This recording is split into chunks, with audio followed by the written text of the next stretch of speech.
Discussion on differentiation of supravalvular aortic stenosis from valvular and subvalvular.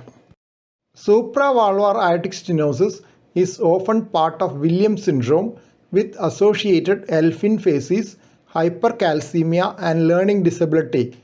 Various points for differentiation of supravalvular aortic stenosis from other varieties can be considered under the following headings. Please subscribe to this channel for future updates. Click on the subscribe button. Press the bell icon after that for all updates. Murmur of subvalvular aortic stenosis is unlikely to radiate to the carotids. Murmur of supravalvular aortic stenosis may radiate more to the right carotid. Murmur of valvular aortic stenosis radiates to both carotids. Presence of ejection click is in favor of valvular aortic stenosis. Ejection click in valvular aortic stenosis is non-phasic or constant, meaning that it does not vary with respiration. Supravalvular AS is unlikely to be associated with aortic regurgitation, while it can occur in valvular and subvalvular variety. In fact, aortic regurgitation may be seen in almost half of those with subvalvular membranous aortic stenosis.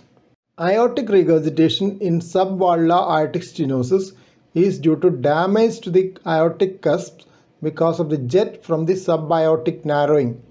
It may be noted that discrete subvalvular membranous aortic stenosis is different from dynamic subaortic obstruction seen in hypertrophic obstructive cardiomyopathy. Anisosphygmia with right brachial pulse more prominent than left may occur in supravalvular aortic stenosis due to the direction of the jet towards the right brachiocephalic artery. There may be a corresponding difference of blood pressure more than 10 mm of mercury between the two upper limbs. Anisosphygmia is not a feature of subvalvular or valvular aortic stenosis.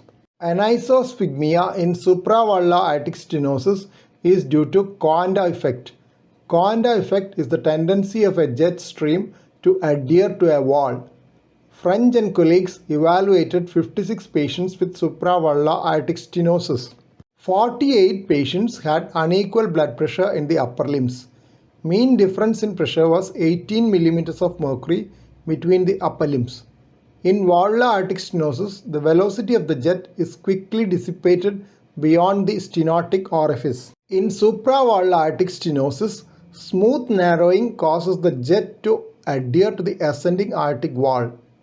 The high velocity stream along the right aortic wall causes a disproportionately high blood pressure in the right arm in most patients with supravalvular aortic stenosis. In that study, 40 patients had right upper limb pressure greater than left, while 8 patients had left upper limb pressure greater than right. The mean difference in pressure between the upper extremities in valvular aortic stenosis was only 3.5 mm of mercury. Here are a couple of relevant journal references. Please don't forget to subscribe to this channel for future updates and click on the bell icon for all updates. Thank you.